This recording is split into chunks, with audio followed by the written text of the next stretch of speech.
Hi everyone, welcome back to Cooking with the Authors. Today we are going to make a really fun recipe of raspberry brandy. And you only need a few ingredients, some raspberries, some brandy, and a mason jar, and a little bit of sugar, and that's pretty much it. So let's get started. Guardian, are you helping? You going to help us?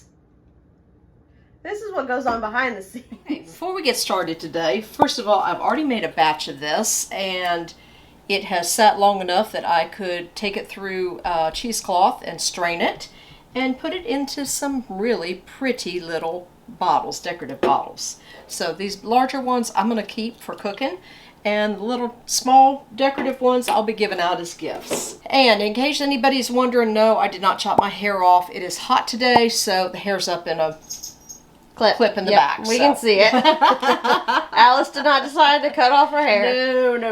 No. All right, so to get started, you're going to need 2 cups of raspberries. Now these were fresh that I froze myself. You can buy them frozen in the store, it doesn't matter. And we're just going to put them in the mason jar. Now it is important to make sure that you sterilize your jar, so do not forget that before you start using it. Mine have already been done, and of course my hands are clean. The ratio that you want to go with the recipe is half and half.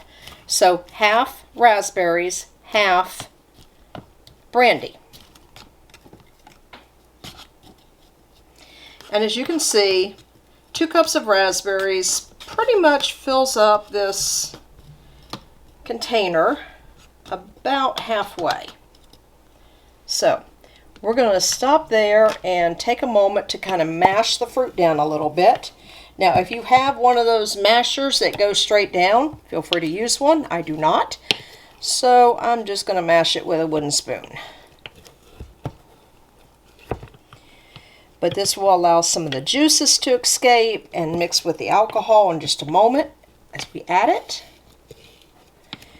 You can hear them, they're kind of still frozen, so it kind of sounds like a slushy being made. Now, while we're doing this, let's talk a little bit about why we're making this. Because no, I don't generally drink brandy. It's not my drink of choice by any means. However, you can use this to bake with.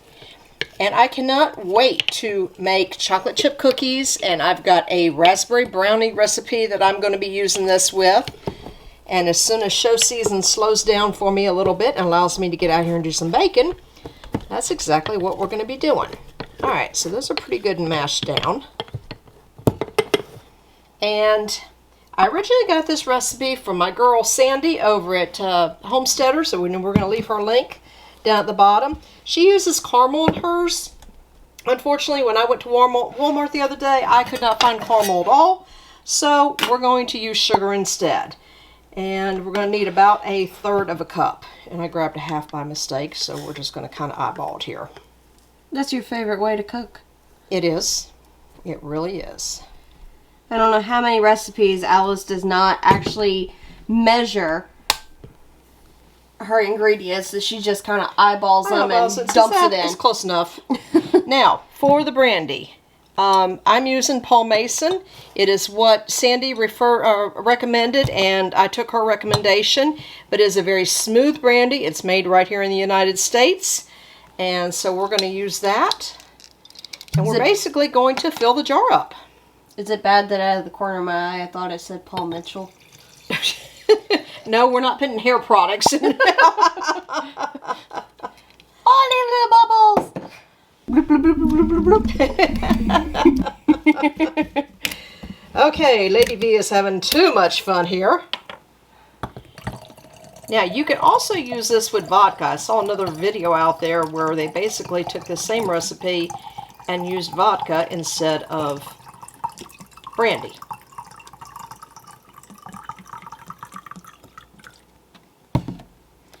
Alright. Curious as to what the taste difference would be between difference in vodka versus brandy. I'm sure it would give just it's a little bit. It's going to give a little bit of a different taste, yes. And you know what? We might make one with the vodka just to taste the difference and see what happens. Well, brandy has more of a distinct taste than vodka does. Vodka does, yes. That would be interesting to see if the vodka, how that, you know, if it had more of a raspberry flavor versus an alcohol undertone to it. Yes, that would be very interesting. Okay, once you've got all this mixed up, it is done. All right, once this is done, you're going to put the lid on. However, I'm using a metal lid. You don't ever want to mix the metal with alcohol. So put a piece of wax paper on top first, then put your lid, and then the part where you screw it down. The screw on. Yeah, the screw on, yeah. Okay, once that's done, shake, shake, shake, shake it and mix it well. And this is going to sit in your pantry for up to 3 months. Do not let it sit more than 3 months before you take it out and strain it good.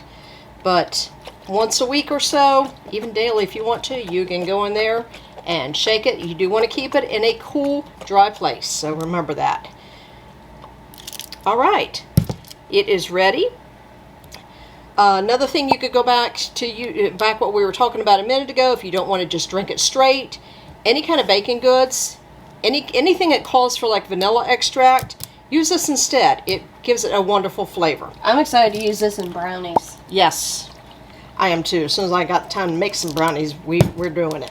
You also want to write on the top of the lid what it is and the date. Yes. Now this, I've already done one batch, and this is the jar that I use, so I'm just going to change that 1 to a 4 for the month of, 4 for April. For April, and we will be ready to go. It'll go in the pantry, and in a couple months, I left the last batch in for about 2 months. Took it out. It was good and strong, really good.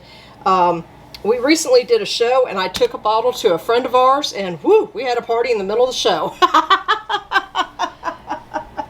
So, until next time, have a great day.